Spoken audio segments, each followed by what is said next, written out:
Hello, good morning, good afternoon, wherever it is in your time zone. I am John Oberg, and this is Tales of Abundance, and I am here, as always, with Randy Lorensen. How are you, Randy? Doing great. You? Good. For us in the studio, it's the new year, and so new year, new us. We've got, same show. There you go.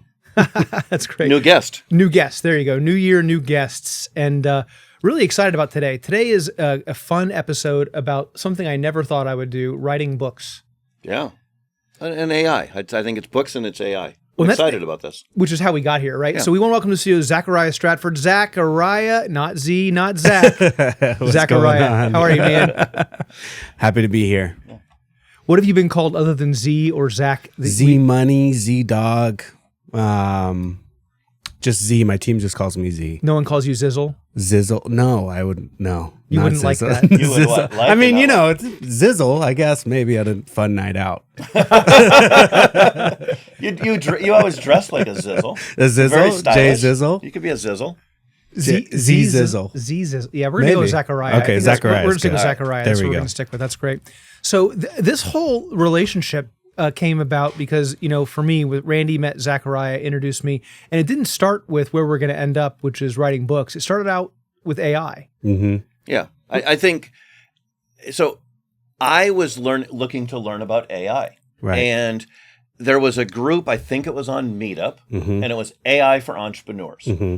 And you hosted these things down at the business school at the University of Texas on Saturdays. And I was gone every Saturday. My kid was being recruited to play football, and I was in New York one week, and I was in Chicago, and I was gone. And then I showed up during spring break. I was actually in town. It was the first time I was in town. I show up, and the business school's locked because it's spring break, and a bunch of us are standing out there, and nobody can get in. Right. And I think I didn't meet you, but I met other people there. They gave me your email, and I said, look, have you ever thought about, I'm fascinated by this topic. I want to learn about AI. And AI for Entrepreneurs sounds fascinating, but it's always on Saturday, and I'm just not available. Right. Have you ever thought about doing this another day? And your response was, well, you should join my book challenge where we write a book in 5 days. Yeah. And I was like, I don't want to write a book. I have no desire to write a book. But the good salesperson that you are, you're like, look, you don't have to want to write a book. Just you'll learn AI actually better than you will. And I actually thought that made sense. Yeah. So I joined. Well, I'll be damned. I wrote a book in 5 days. I think the original one sucked. And then, as it turns out, I actually did want to write a book and didn't know that wasn't about the it. AI, though. That was you. Well, the AI has helped a lot, but 2 years later, I'm still rewriting said book. So, yeah. Again. Now you're in the hole. Yeah. But I just want to say, though, that you veered off. Normally doesn't take normal people to write a book in 2 years. You kind of veered off to the left of where we started and are now have a massive book that you're writing, which is going to be epic and amazing when it launches and when we get it there. But epic. The draft I saw was like 918 pages. It's not quite that. It's a big boy. It was like Pillars of Humanity or whatever I wrote. I read a book that was like 900 pages once in my life, and I was like, I felt like I read 4 books. Well, it's the history of money in the United States. It's not a 8-page book. It's like an encyclopedia. Well, that's great. We're going to break it up. Yeah, We're going to break it up. But in fairness, listeners should know that, and John will appreciate this, I did not necessarily follow said system. So Zachariah, one of the things, he has an amazing system that literally, if you follow it, you will get a book in 5 days and you'll get said results. Well, I decided I wanted to do something different than said system. So, that is, that's on me. That has nothing about the system. I will tell you the system is fantastic, and it was me that took it a different way. So, but Zachariah, it wasn't AI that got you into books. I mean, you've been in books and publishing. It's almost. I mean, is it genetic for you? Yeah. So my stepdad has a print-on-demand self-publishing company. So I was never interested in publishing or books. I was always an entrepreneur. I was an entrepreneur before that. I wanted to own my own business, and I was in commercial real estate for a long time, and then I invested in a cannabis company, and that was in Oregon when cannabis was going wild right after Colorado. And I lost everything. I invested all of my money, lost everything. So I was kind of, needed to restart. And so I moved to Austin and started working, helping my dad kind of rebrand his publishing company, rebrand that. And from that, I fell in love with the kind of the entrepreneurial journey of authors, which I never thought about or knew about. And it really is such a mountainous task to write a book. And then people can spend months or years on that. And then they get to publishing that book. And that's another mountain of a task. And making that book successful is another journey as well. And so I wanted to help people do that. So I worked my way up to CEO of the print-on-demand self-publishing website. We took it as CEO. We took it from 60,000 published titles to over 100,000 published titles. And then AI came about. And I was like, oh, this is the thing that's going to take people who've always wanted to write a book. You know, I talk to people every day. I've been wanting to write a book for 10 years, 20 years, right? I hear this all the time. And so I knew that was the thing. So I stepped down as CEO and then started to build my own publishing company where we work with entrepreneurs. We integrate AI into all of our systems, not just in supporting and writing the book. And I love it. I love what I do every day. So what about when all these people want to write a book? Mm-hmm. What is it that draws them to that? Everyone has a story, right? Everyone has a challenging life. And I think at their core, everyone wants to help and give back and provide some sort of value in the world, whether that's legacy or sharing of their gifts, or most of the time what I see is people really want to, they want to help their younger self. Right. And so they said, I've learned all this information. I've gone through these trials and tribulations. I really want, to serve and help other people so they don't have to go through the same shit that I went through. And that's at its core why people are writing books.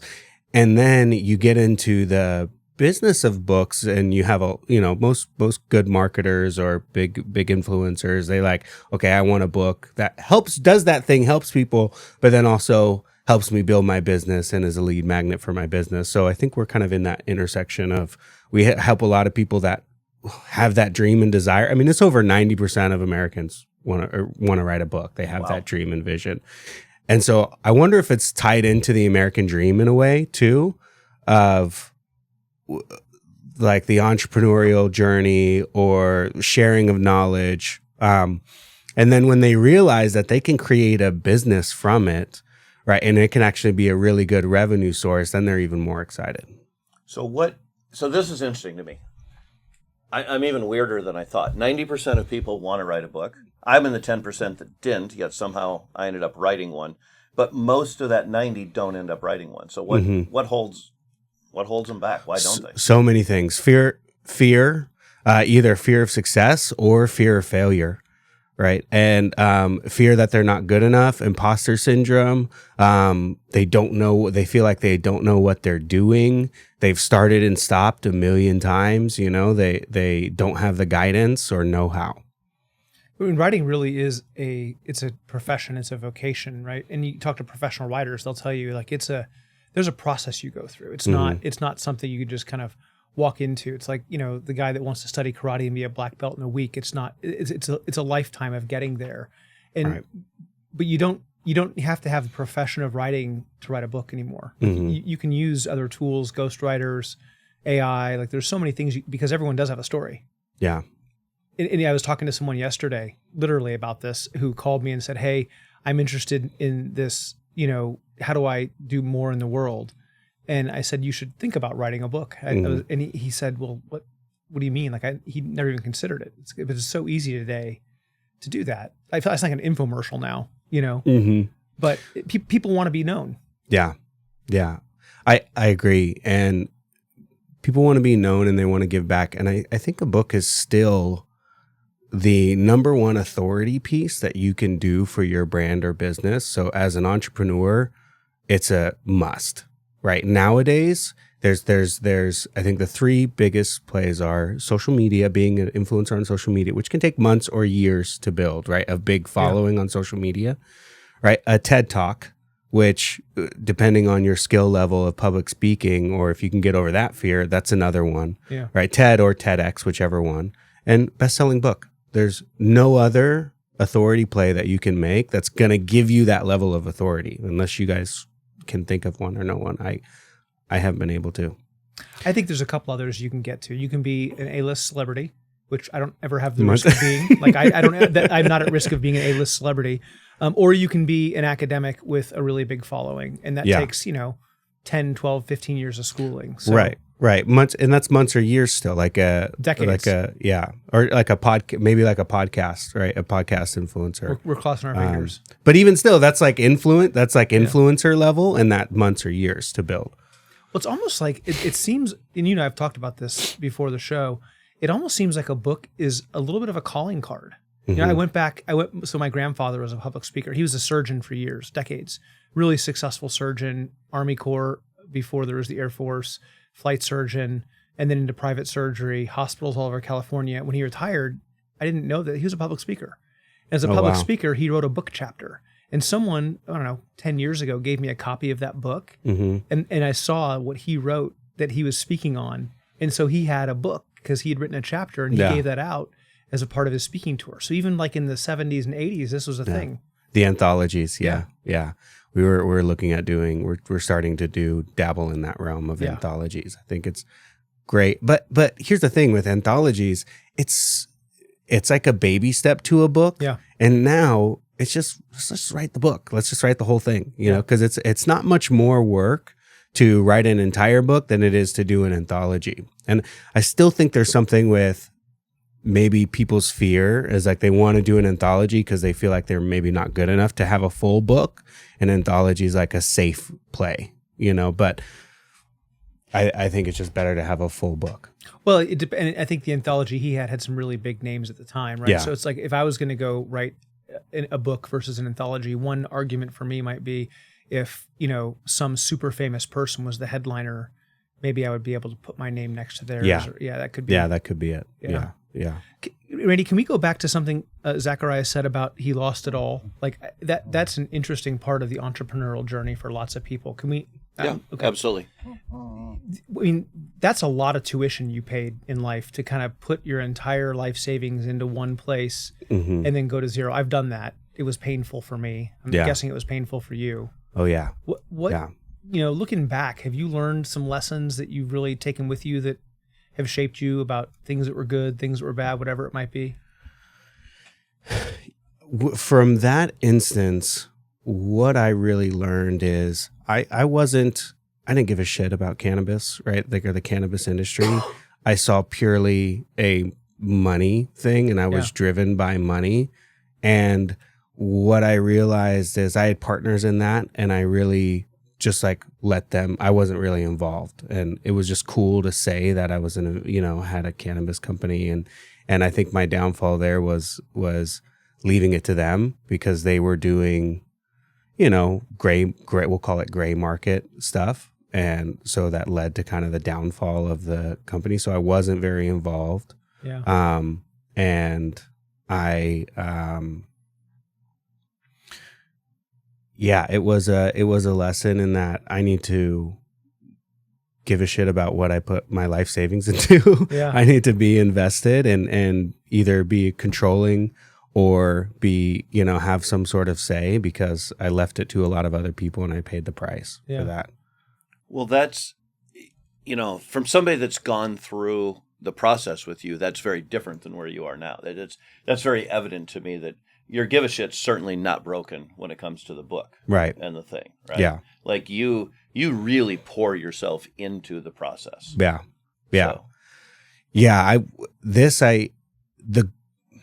When you see someone publish their book and they've always wanted to, and that was their dream, like that's why I do what I do. Right. Yeah. When I do a lot of like challenges, like the one that you were in, and I haven't done one in a few months. I'm getting back into it, but to see these people, like I always at the beginning of the challenge, I say, who's been wanting to write a book for more than a year? Right. And a lot of people raise their hand. More than 5 years. A lot of people raise their hand. More than 10 years. Still a few people raise their hand. 20 years. And to get them that inspired and motivated, and then to see some of them cross the finish line, because not many people do.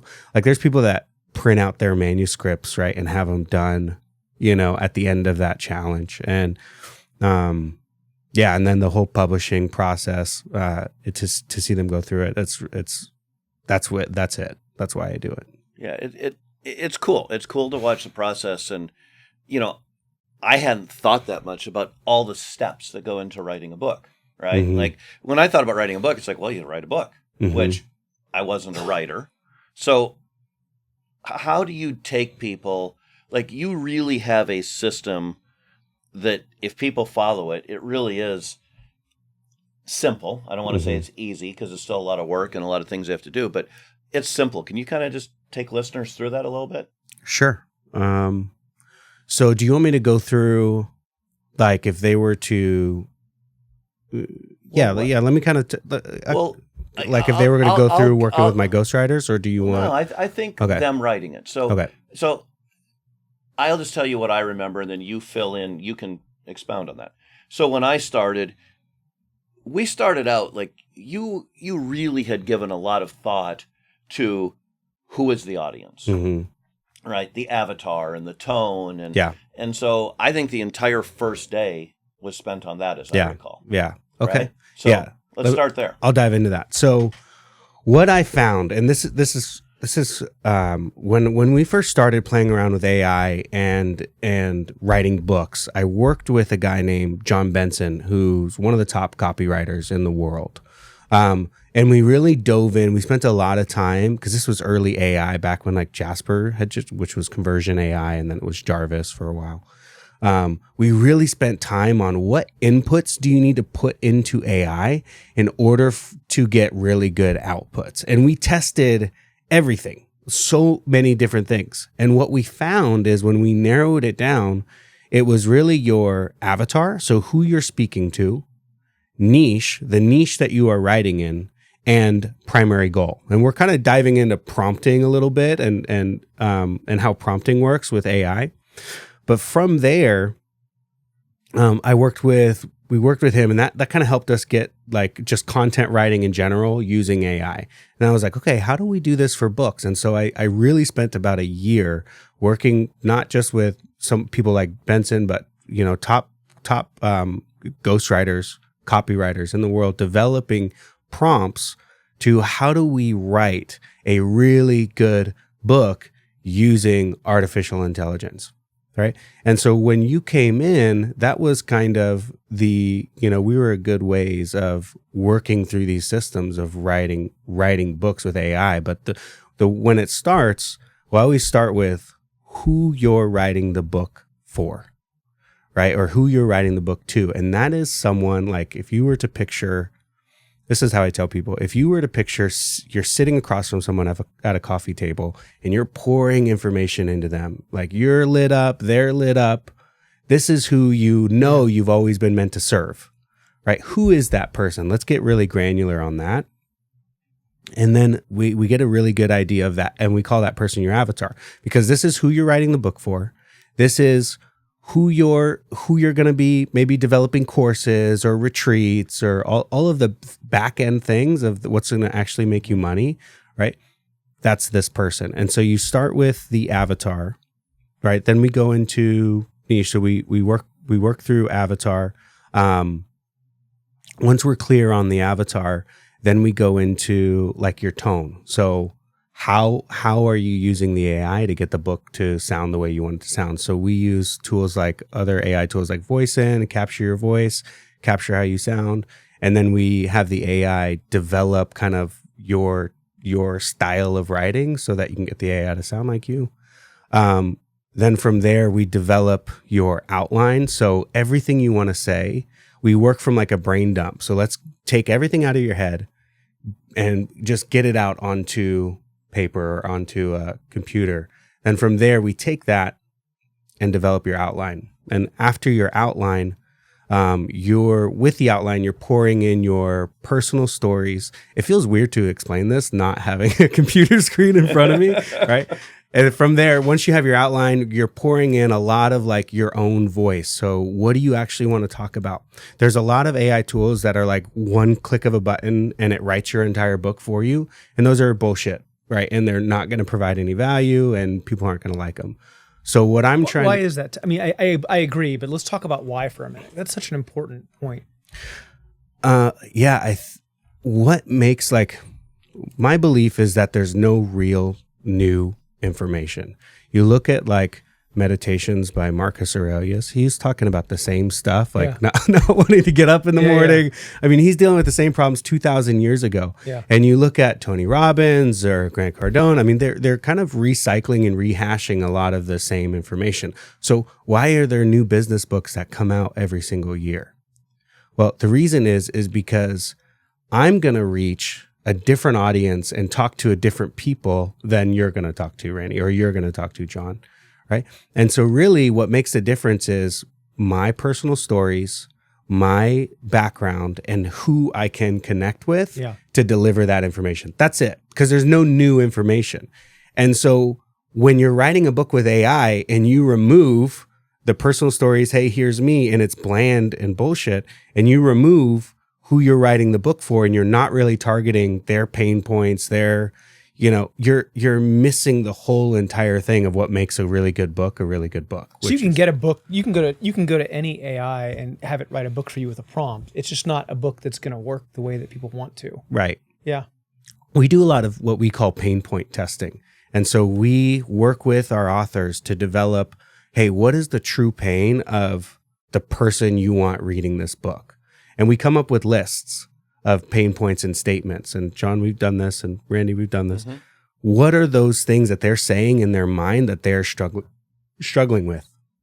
Now we take those, we test them on using Facebook ads. We run ads directly to them, and we test that. So now I have a list of about 10 to 20 things of pain that person is going through. Well, if they open up a book, right, and every single chapter is touching on that pain, how are they going to feel?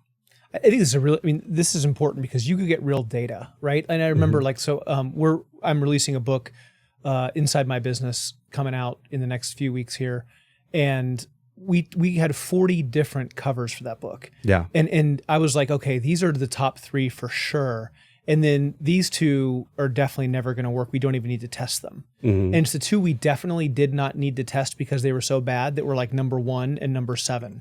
and the ones that I chose were like number 45 and like number 48 because I wasn't a part of the group I was talking to, right? I wasn't the demographic, but I knew that testing was going to give me information. I just didn't realize how wrong I was going to be. Yeah. So here I am, like Dr. John Oberg. I can tell you. Well, but that's why we test, right? Because the data... And you have to be willing to be wrong, right? And that's such a powerful, and with AI and the way that you test, you can do it so inexpensively to figure out like, oh, how do I actually reach people? Right. So if the goal is to write the book for yourself because you want to write the book for yourself, then you don't need to do any of that. Yeah. Yeah. But if the goal is to write a really good book that speaks to the person you're trying to engage, then testing is everything. So we actually switched that process around. We used to start with like brain dump and outline. What do you, the author, want to say? And how do you want to say it? Let's draft the outline around that. We stopped doing that. Now we do the testing first because those pain points are so powerful. And it's a lot of fun. And then the cover design, you don't know how often I'm wrong, John. And I'll get these book covers and they're just, I don't like them. I like pretty things. I like good design. And sometimes the one that wins is the most bland, the most boring, the most unfun, but it tests. And we've done this. I'll even test it again. I'll test it again and be like, no, that can't be right. It can't be right. And it comes out on top again. And so it's like, hey, this is the data. I give it to the author and I let them make the choice. They don't always choose the top one. Sometimes there's a few that are close and they're like, hey, this one I really like. And it's number 3 or number 2. And they'll choose that one over the one that performed the best just because they wanted to match their branding a little bit more or whatever that is. And I think in my case, we tested 120 or 130. Yeah, different covers. Book cover, maybe it's 140. It was a ton. Yeah. And some of them we got rid of that performed well just because I didn't think they sent the right message, right? I didn't think they were accurate enough. Yeah. But I was surprised what won and what. Yeah, some of them that I thought would do well performed poorly. Yeah, you had 170 covers total, and we tested about 110 of them. Yeah. And but guess what? You had up until recently, Randy, you had the top performing click-through rate that I've ever seen. You had like a 10, almost 11% click-through rate, which means 11% of people that saw the ad clicked on the book cover, and were like, I whatever that is, I want to know more information. An average click-through rate on Facebook is 1.5% for the viewers.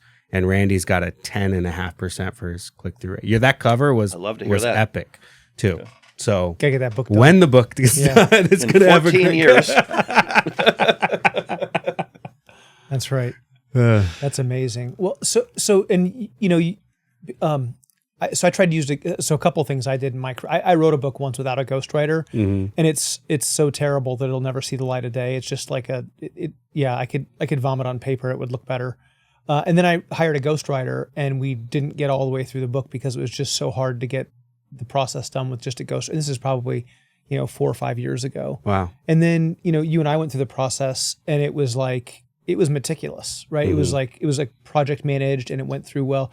But there are people who don't need to have the full experience. They're on a budget.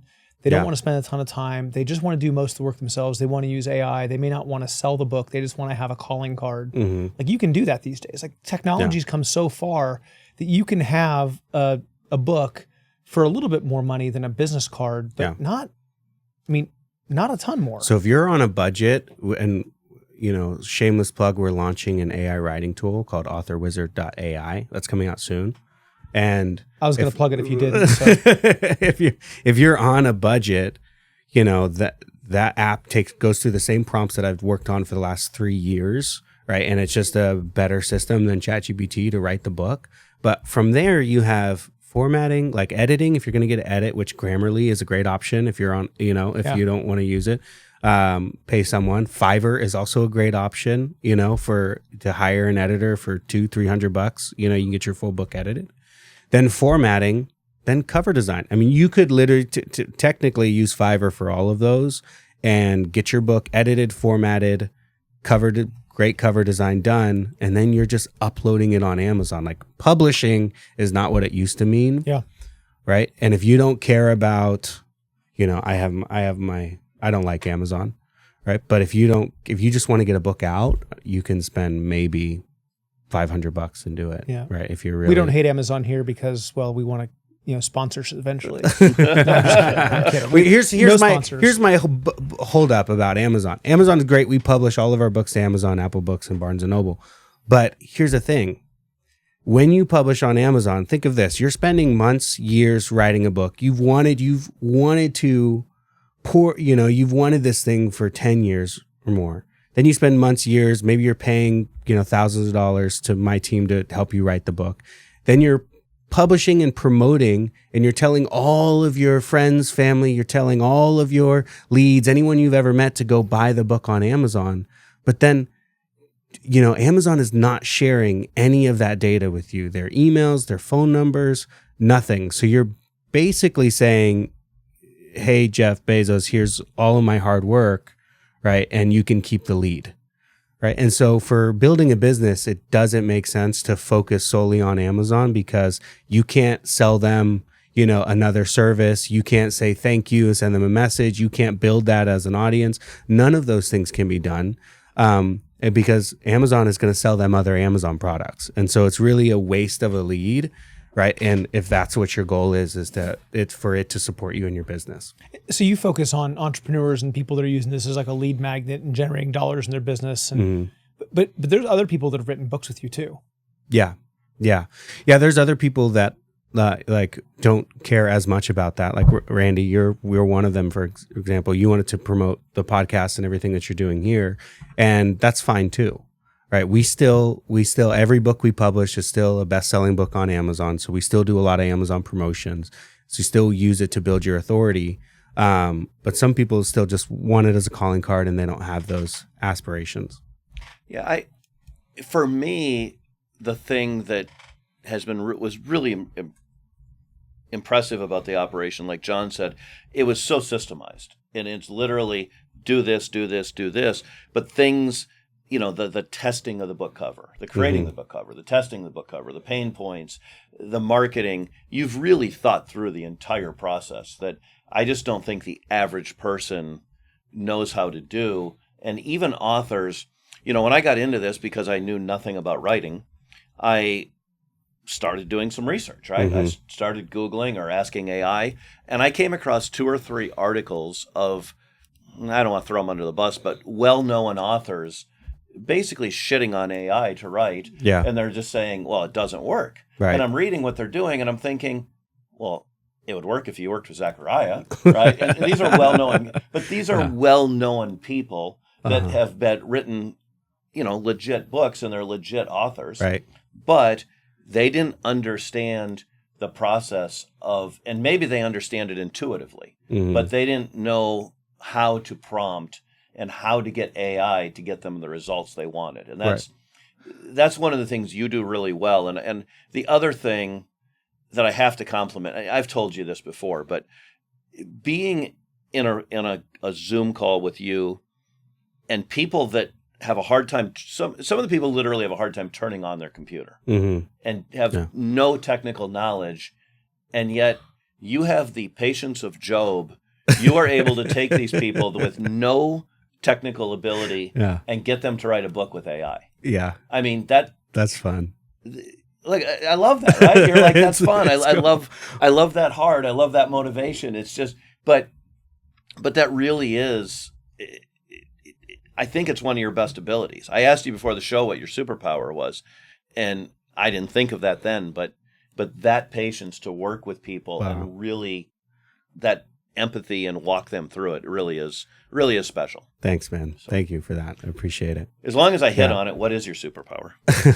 I would say my biggest superpower is motivating and inspiring people to actually believe that they can get it done. Like at its core, our company is we just create things, right? And we actually do it, right? We take their vision, their idea, their concept, that dream that they've had in their mind, and we turn it into reality. And so I would say that is my superpower, and the inspiration, like helping people believe in themselves that they can do it. Even working with us, I still have to, it's a lot of coaching. I still have to, even our highest paid clients, it's still coaching because they have the, imposter syndrome that comes up. They get overwhelmed when we're asking for some certain things or diving in, and we really got to just hold their hand through it and get them to the other side. Well, I don't want to ask you, because we didn't prep for this, but and you probably can't share the names of some people, but some of the names you've published are big names. Like these are people that listeners would know. Yeah. And so it's fun to be able to take those people and say, hey, you can do it when. Right. I think everybody suffers imposter syndrome at some point, right, or many points.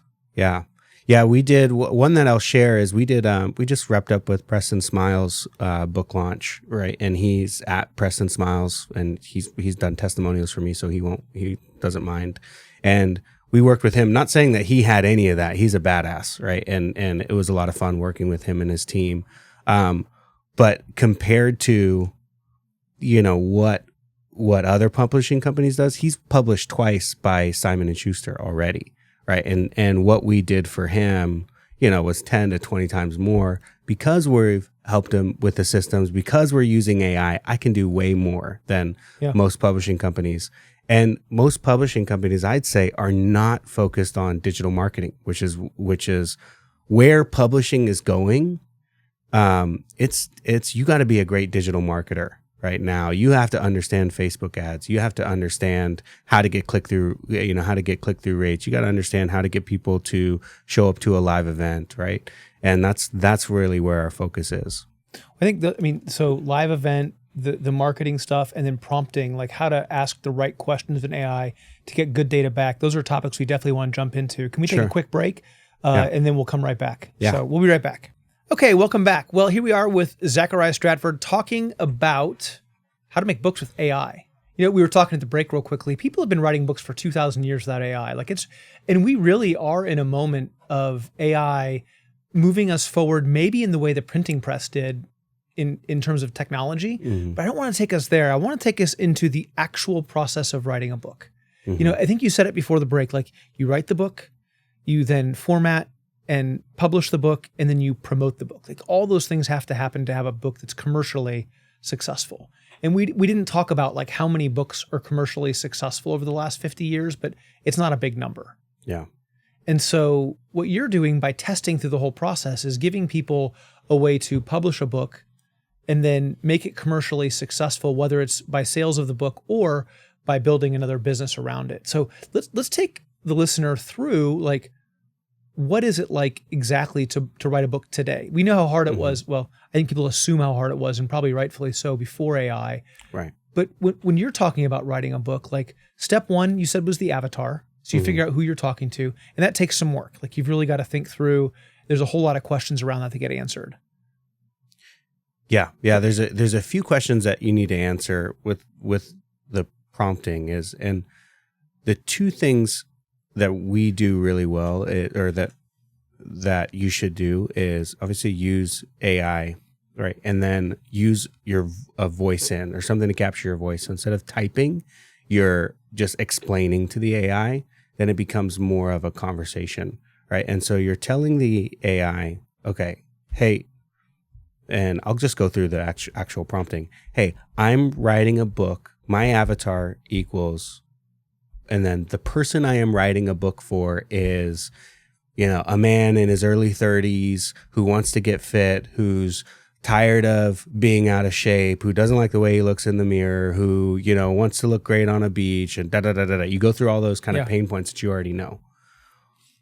One thing I'll say, caveat to this, is it really helps to be an expert in your process or your own business, right? Because it just helps you answer those questions more. If you already know the person you're working for, that really helps. When it's harder if you're trying to fake that, or you're starting a business from zero and you don't really know who your customer is. So start with, hey, the person I'm writing a book for is, man in his mid-30s, da-da-da-da-da, right? And so if you don't know that, maybe you need to get out there and talk to some people and see what's actually happened in the world successfully, right? Well, like that.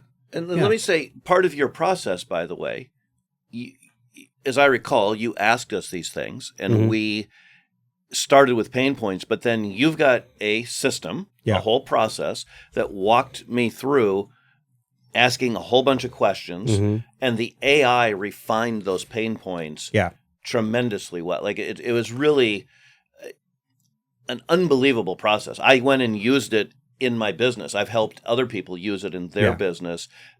The same process to identify their pain points and who their ideal customer is. Yeah, the first step is the standard avatar document, like who your ideal customer is. Ideal customer document, avatar document. All right, lots of people have different names for it, but it's your standard. So you answer these questions, and then you place a prompt. So avatar, niche. The niche I am writing in is self-help, personal development, fitness, weight loss, CrossFit, right? Then the primary goal. So what is the primary goal? What is the primary goal of this person? They want to wake up every morning and have 6-pack abs. They want to be able to take off their shirt and when they go to the beach, or they want to be, they want to look like a Greek god. They want to go down the list of everything they want. And you got to avoid talking about and that's why my thing is going to help them. Don't go into that. Just talk about this person specifically. So avatar, niche, primary goal. Once you have that, you can say, hey, AI, give me, answer a bunch of questions, or give me a full document about explaining everything I would need to know about this avatar. And then let the AI do its thing. From there, now you have your avatar document, and we have prompts, and I'll have to get we'll put a link in here and I'll give the prompts away for free. So now you have your avatar document. Okay, that's your starting point. This is who you're writing the book for. From there, you could go into AI and say, and again, use your voice in, hey, this is everything I want to write about in the book. Or the other thing is, and you said this earlier, John, your book is your calling card, right? So, if it's a calling card, what is your business?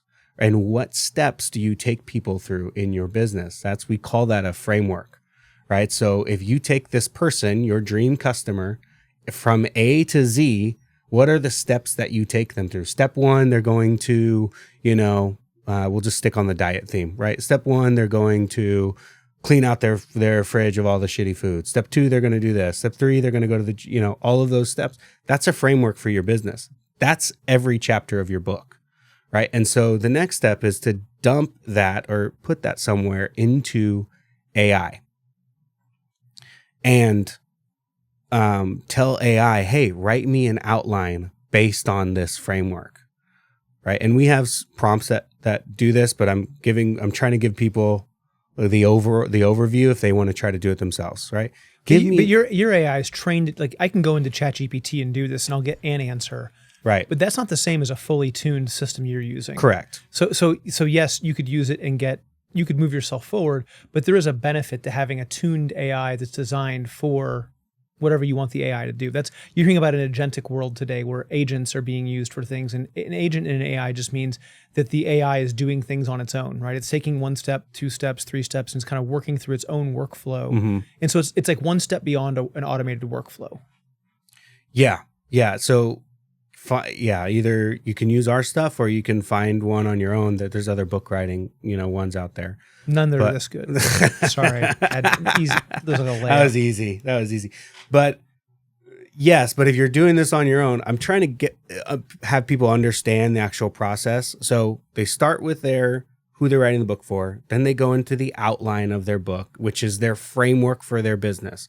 You think break down a book. A book is 3,000 to 4,000 words per chapter. 12 to 14 chapters will get you 25,000 to 30,000 words. Yeah. Okay. Now we just got to break that up. An outline. All right. You have the framework for your business. Your outline is 12 chapters. It's the steps in your business. And maybe you don't have 12 steps. So you have an intro, which is 1 chapter, the 9 steps in your business plus a conclusion. There you go. That's your outline for your book. Then from the outline, now you're just using AI to write those chapters. So if you played a little bit with your tone, which we talked about earlier, is giving the AI some of your existing writing, or talk for 20 minutes, right? Or find a either podcast or a training that you've done. Tell the AI, hey, grab my tone. How do I write? I want you to give me a detailed explanation of my tone and how to write in this style.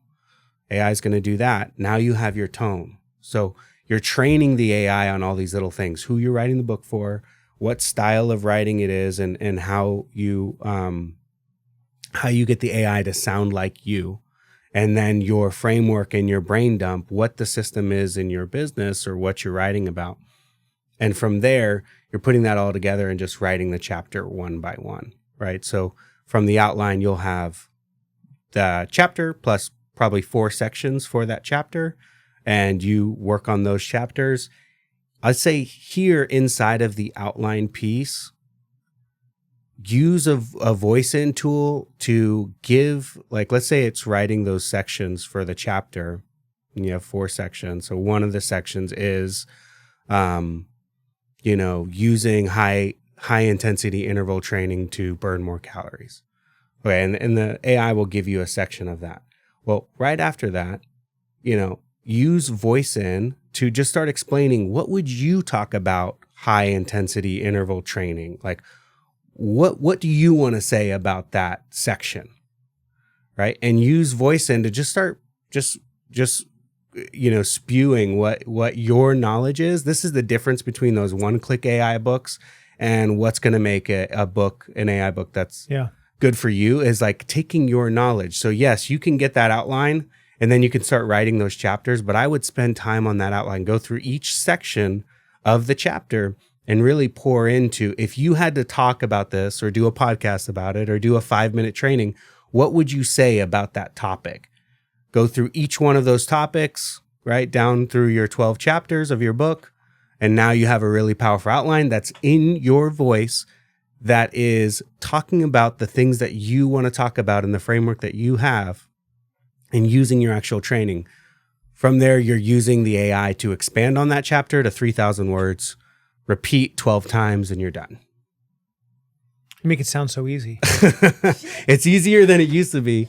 Did I explain it well? Yeah. Okay. Yeah, from my experience, I would go through, and some things the AI did a fantastic job, and sometimes it just missed the mark. Yeah. It wasn't what I was trying to say, right? Mm-hmm. And so I would have to go through and rewrite. Mm-hmm. And then I would have the AI rewrite what, it was like, hey, let's change this and emphasize this more, or make this point, and then have it put that into more flowery language or just easier for the reader. Yeah. And that's the good part. In between the outline and the chapter writing, once it writes a chapter or breaks it up by sections, however the AI is doing it, you can say, rewrite this. Hey, I don't like the way you said this, or I would never say this. Please rewrite it, using your own, using this tone or whatever it is. Right? That's you having the conversation with the AI, and that takes time and a little bit of work, right? But what I found is that people, like, the AI becomes their friend. Like, one of my clients calls it Chatty Daddy. Oh, I got to go to Chatty Daddy and have it, rewrite something. Or, it becomes a conversation and a relationship where it's immediate versus like working with some of our ghostwriters who, we meet every week. We're giving them their content, they're reviewing content. It's an immediate feedback to creating content, right? And so that's where the AI is a benefit versus the traditional route. Well, one of the things the two of you both get really well is that good prompt in, good information out. Bad prompt in, bad information out. And it's going to be a real opportunity for the world to look at itself, like when it doesn't communicate well. Yeah. I joke with my kids, like, they sometimes talk to me in half words and quarter sentences, and they wonder why I don't know what they mean. It's like, and some of them are even grunts. One of them joked the other day is like, ugh. I was like, yeah, like I know what that means, Yeah. And it's a little bit that way with prompting, right? If you send a bad prompt, or maybe said differently, if you don't get the information you're looking for in the prompt, instead of blaming the computer, maybe you take a look and say, okay, was that what I really meant? Or how can I be more crisp with the question that I'm asking? And my hope, and this is my own personal stuff that I'm projecting into the conversation, my hope is that AI makes us better at connecting with other humans, because we have to take responsibility for how we're communicating. Because when you're with an AI, it's not the computer. It's you. Yeah. And so you've both really done a good job of becoming better at prompting, which really means better at communicating. Yeah. And working through the prompting too is constantly refining those questions, right? Yeah. And how you ask them, and then you get a bad result and you go, okay, go back up. Okay, maybe this wasn't clear. Maybe I need to put this in all caps. Like, always write in tone. I find myself doing that sometimes, or it's like a relationship, right? That's why I said that people they name it. Their ChatGPT has its own name for them, or maybe it's Chatty Daddy, or maybe something else, and they really do. It becomes their friend, and it's because you're going back. No, I didn't like this, or yeah, I did like this. Oh, great job! I love this. Keep going in this way, and that's relationship building, like 101, right? So there are people that come in and they use your AIs, but then there are people that'll pay you kind of more to help them set up their own version of tone, their own version of avatar. So they can say, okay, either I want to do it all myself, I'm on a budget, but they could also say, look, I'm a little bit less price sensitive. It's still less expensive than publishing a book with a ghostwriter in years past, but I want you just to kind of do it for me and tee it up, and you do all of that and set up the whole process so they get their own voice. Once you've done that work, they get their own, AI coach that coaches them through pieces of the writing, and that all, you create all that. Yeah, there's different levels to what we do, and a lot of times, most people are busy, or they're just focused on their own business, and they just say, Zachariah, just do it for me, right? And that's really what we do, and then we're giving them that data. Same steps that I teach in my lower ticket stuff, we're just doing it white glove for them. And they still have to be involved, obviously. Oh yeah. There's still involvement, especially working with a ghostwriter. That's a weekly call. And tell us about that. So walk us through working with a ghostwriter. Most people haven't done that in their life. What's that like? Yeah. It's a lot of fun when you can kind of step back and be the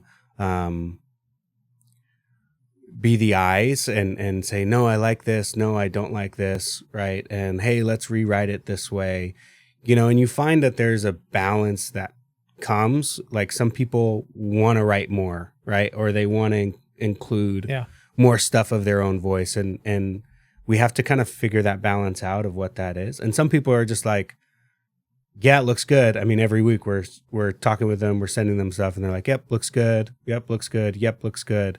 Those are the ones I worry about because, when they get to the end of the book, are they going to be happy with it?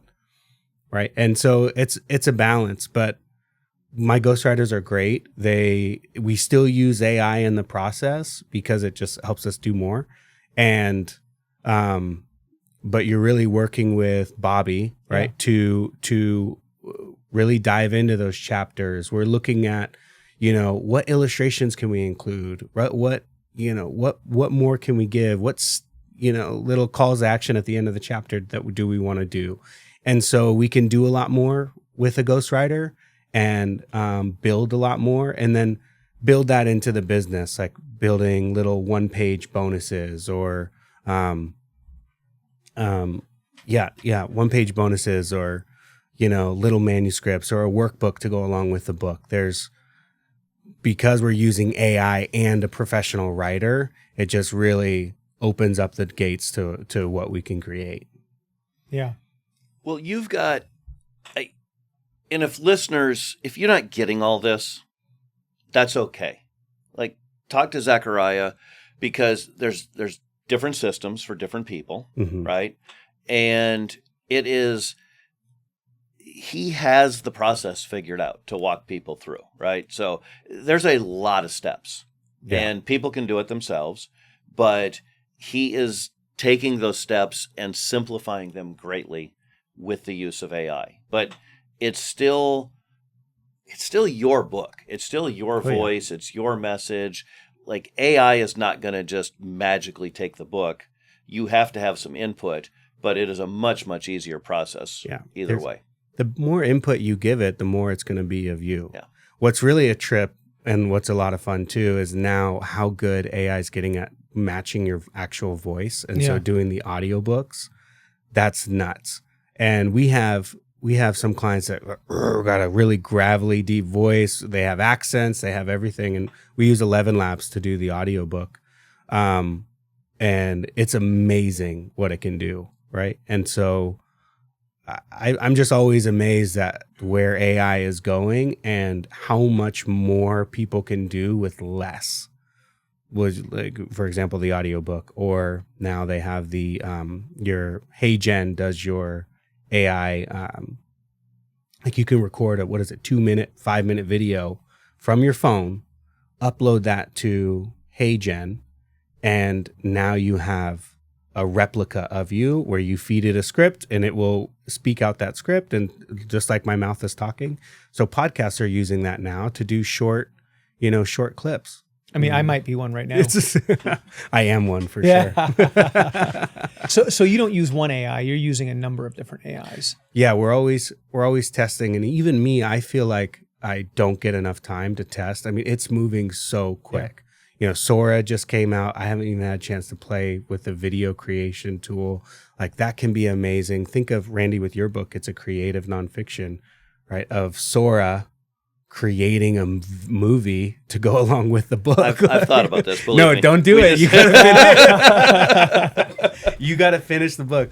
But now we can get into character creation. I mean, there's so much like. So if I want to do this, I'm just trying to I'm thinking about all the different listeners. If I want to get in and do this super low budget, I can come in, I can essentially pay you for your AI, and I can do all the work, and you would say here's all the steps you got to follow, and I can do all the work.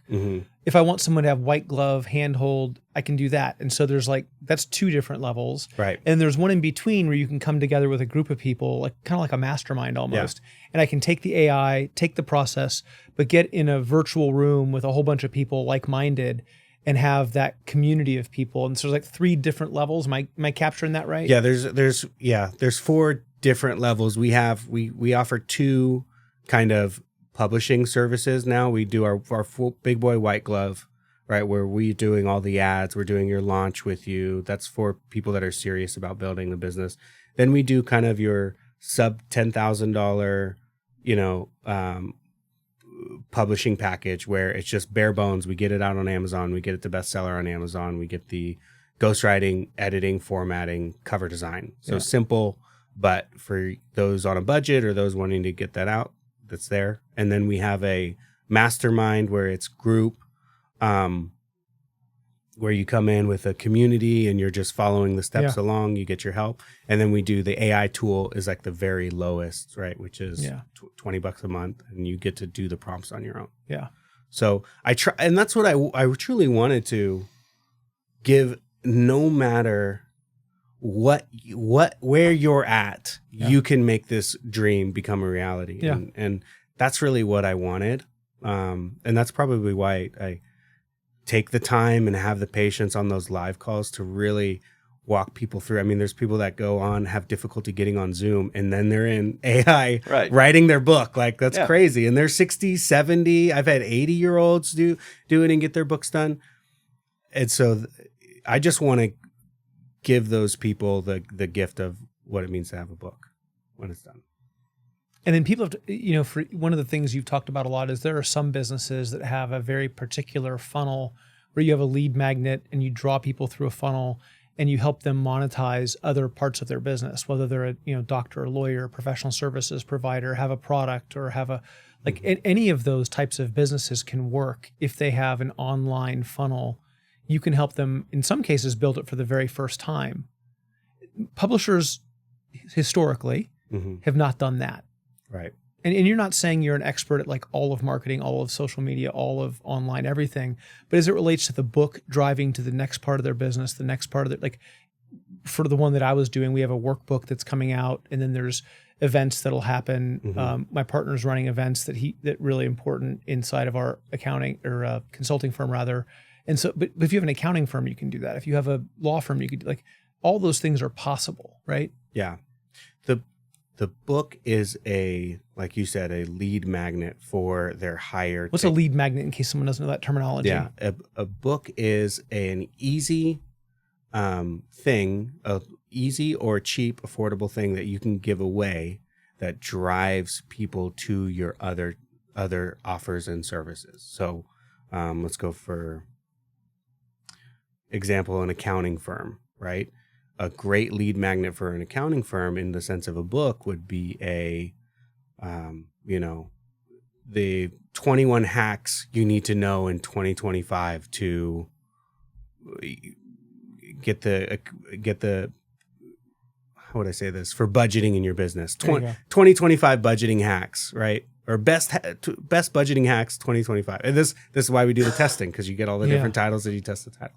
So that's a really great, easy lead magnet. And that could be a one-page thing, or that could be a workbook, or that could be a full-on 12-chapter book. And so to develop that, create that, that's gonna, you run ads to that on Facebook, right? Anyone who wants help with budgeting in their business in 2025 is going to click on that.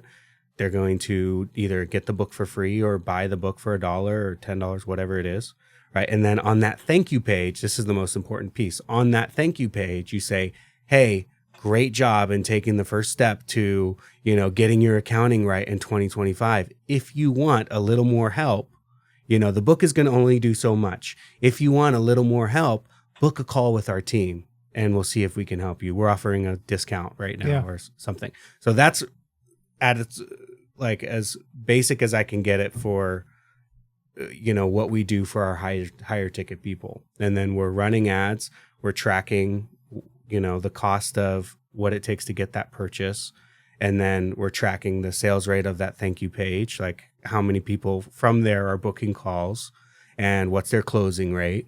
And, all of those things are coming into play. Well, and there's so many businesses that are so sophisticated, been doing this for decades. And so to make that available to an entrepreneur who may not have exposure to that, certain, and there are marketing experts who'd say, no, you have to it's, and I think that's right. Marketing is marketing, and you might, but to get started for someone who's never done it before as a first step, or to build around the book, It just makes so much sense. Yeah. Yeah. They're getting the authority of now I'm a best-selling author. Yeah. And they're getting the ability for their business to have a really great lead source. And like, lots of these brick and mortar or smaller businesses, they want to, they're thinking, oh, I need to do more social media. And they're like, oh, that means I got to post every day. How many times have we heard that? Oh my gosh. You got to post every day. Like, my fiance is in here who's in social media. So, but and that might not be a fit for most people. And for most of the time, that doesn't really work to drive leads to your business. With Facebook ads and a lead magnet or a book, I get results right away.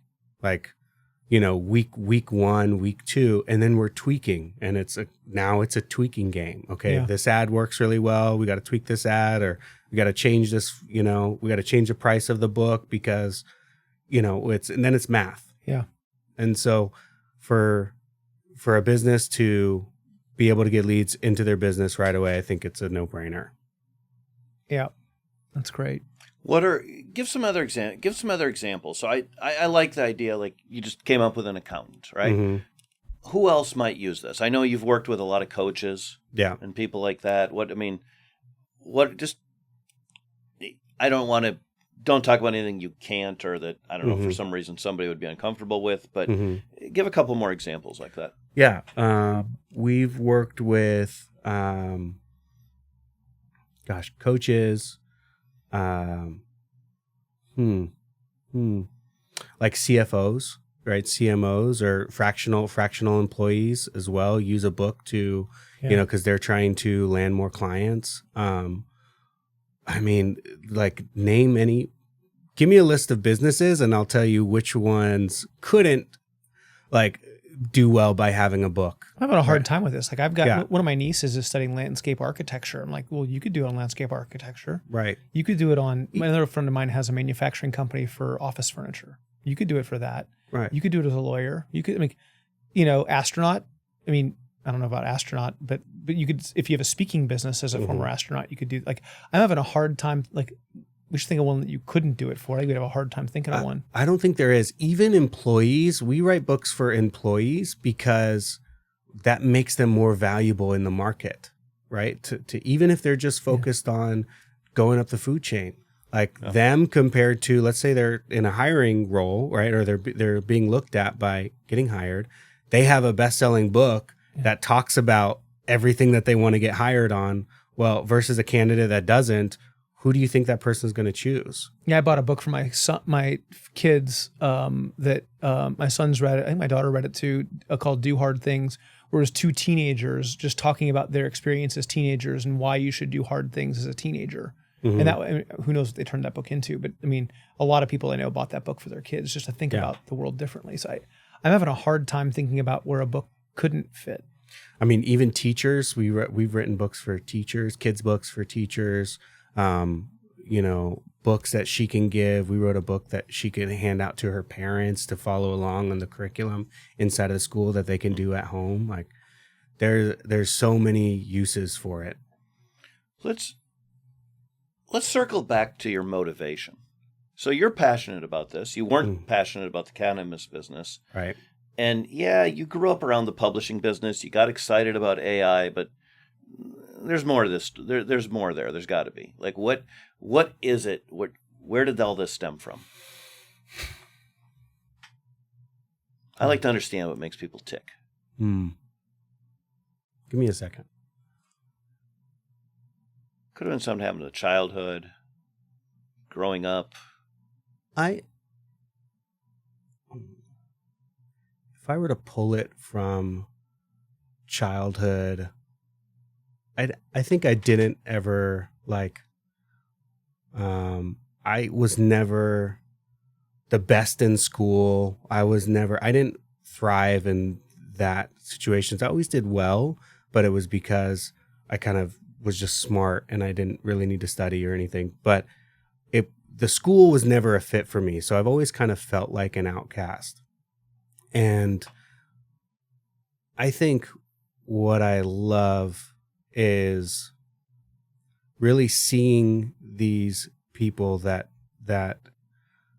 have had this vision. I think entrepreneurs are a little bit of an outcast too. And I really, at its core, I just love helping and inspiring people. And that's it. Also, I love creating. And so to take an idea, take a vision from someone, I've always wanted to write a book about, X. There's so many examples, right? And being like, okay, how do we do that? How do we create that? What does the chapters look like? What does the cover look like? What is that? How do we build that story out? And then to see that created into existence is that's my motivation, is helping those people. I was talking to John about this too. Think of how many stories that aren't told. I was talking to a guy from Burkina Faso, and he wrote about the government there. He was a journalist, and he wrote about the government there and all the fucked up shit they were doing.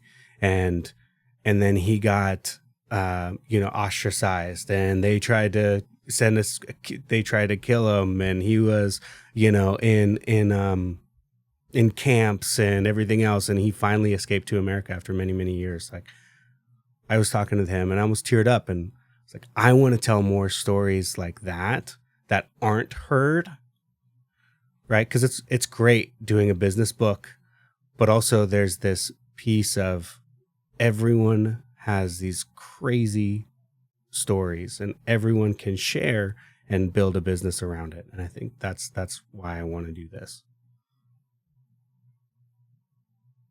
I like that. Yeah, anything, again, my bias is anything we can do to help people know and be known in the world. Yeah. Like, it's amazing, right? Anything we can do to help people tell their story and get more connected, we're doing good things. Too many things in the world are pulling us apart.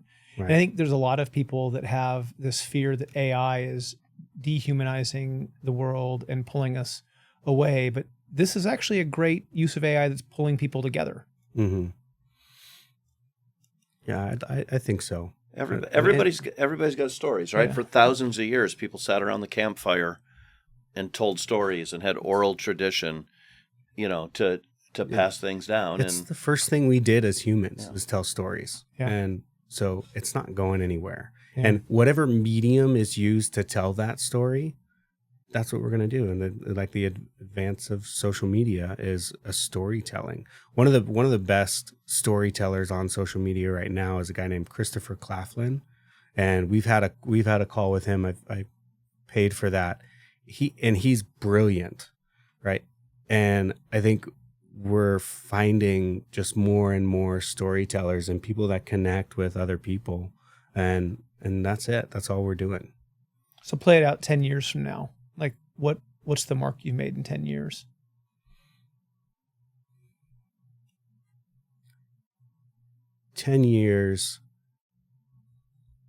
I really see, gosh, I don't even know if I've looked 10 years in the future.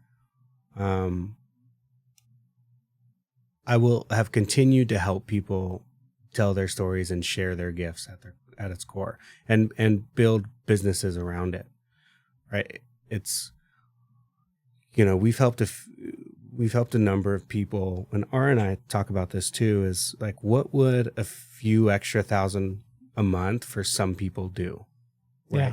It's life-changing. It's life-changing. And I want to continue to do that, help people share their stories and create an income around it, because that's really powerful.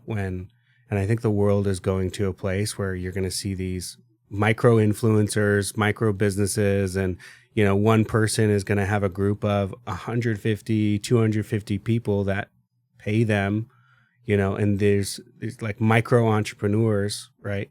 That's where I think it's going. And I think we're just supporting that. I think that's a good place to wrap this up. That's great, man. Thanks so much for being here. This has been amazing. Thank you, guys. Continued success. Absolutely. All right. Thank you, Zachariah. Hey, listeners, for this and for all the stories, check out talesofabundance.com. We'll have links there from today's podcast, links to other podcasts we've done, and a whole list of resources, including some of the free gifts that Zachariah handed out today. Thanks for being here. We'll talk to you next time.